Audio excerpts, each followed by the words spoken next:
মই কৰণ আৰু মোৰ ইউটিউব চেনেল ফুড এণ্ড ট্ৰেভেলত স্বাগতম জনালোঁ আৰু আজি নতুন এটা ভিডিঅ' লৈ আগবাঢ়ি গৈ আছোঁ। যিটো ভিডিঅ' ফুডৰ ওপৰত হ'ব। আজি নতুনকৈ এটা নতুন খানা হ'ব।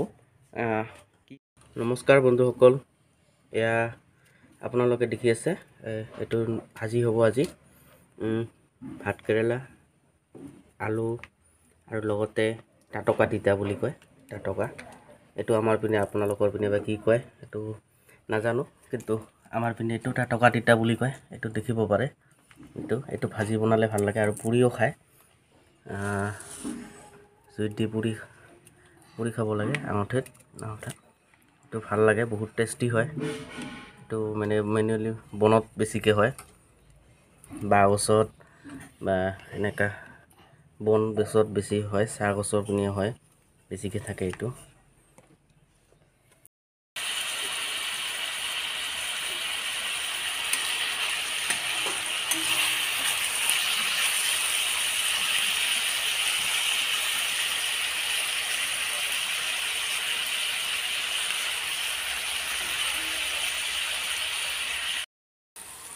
এয়া বন্ধুসকল, আপোনালোকে দেখিছে ভাজা প্ৰায় হওঁ অৱস্থা। ভাজিটো মানে আমাৰ যিটো চব্জিটো হওঁ মানে ইমান অলপ লাহে হৈ আছে। আৰু জুইটো অলপ ধিমিককৈ দি আছে যাতে মানে অলপ ভালকৈ হয় আৰু। ভিডিঅ'টো শেষলৈকে চাব বন্ধুসকল। আমাৰ চব্জি মানে ভাজিটো হৈ গ'ল, এতিয়া এইটো নমাব। আপোনালোকে আমাৰ ভিডিঅ'বিলাক চাই থাকিব।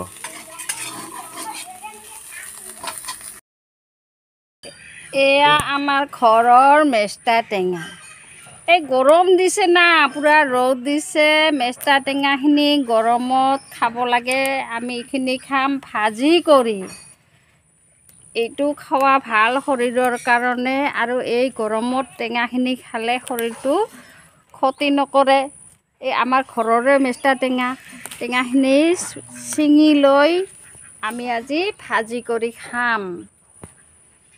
খাই দেখিব কিমান সোৱাদ লাগিব, বহুত ভাত খাব পাৰিব। এয়া আমাৰ ঘৰৰ জালুক পকি আছে, ঘৰৰ দেশী জালুক দুটামান বুটলি লওঁ, আৰু ঘৰত চিঙা আছে, বেছি নালাগে। এয়া আমাৰ ঘৰৰে চব বস্তু। চাওক, এতিয়া এই মেষ্টা পাতা যিখিনি আমাৰ পাতখিনি আছে, লৈ আহিছিল যে চিঙি, এইখিনি বুটলি লৈছিল, সেইখিনি বৰ্তমান কাটি আছে। এইটো কাটি ভালকৈ ফ্ৰেছ পানীত ধুই কিনে বনাব। এয়া বন্ধুসকল দেখিছে যে ইয়াত পিঁয়াজ দিছে আৰু ঘৰৰ জলকীয়া দিছে বুটলি অনা।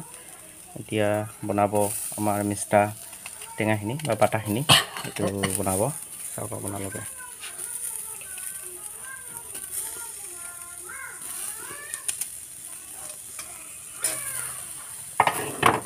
তেল দিব, সৰিয়হৰ তেল দিব, অলপমান তেল দি লওঁ।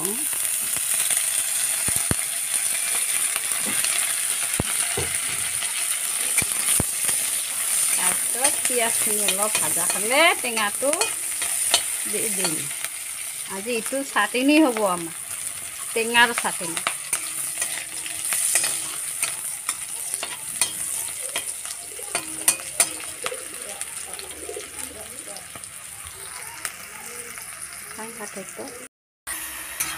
বন্ধুসকল হৈয়ে গ'ল ভজাখিনি, এতিয়া আমি খাম। বন্ধুসকল, আমাৰ ভাত ৰেডি। এতিয়া আমি খাই চাম কেনেকুৱা লাগে। এইটো হ'ল ভাজিটো, চব্জিটো, তিতা ভাজিটো, আৰু এইটো হ'ল আপোনাৰ টেঙাটো। খাই চাম কেনেকুৱা লাগে।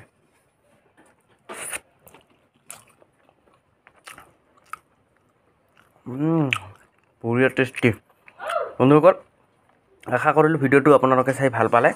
লাইক কৰিব, শ্বেয়াৰ কৰিব আৰু লগতে ছাবস্ক্ৰাইব কৰিব।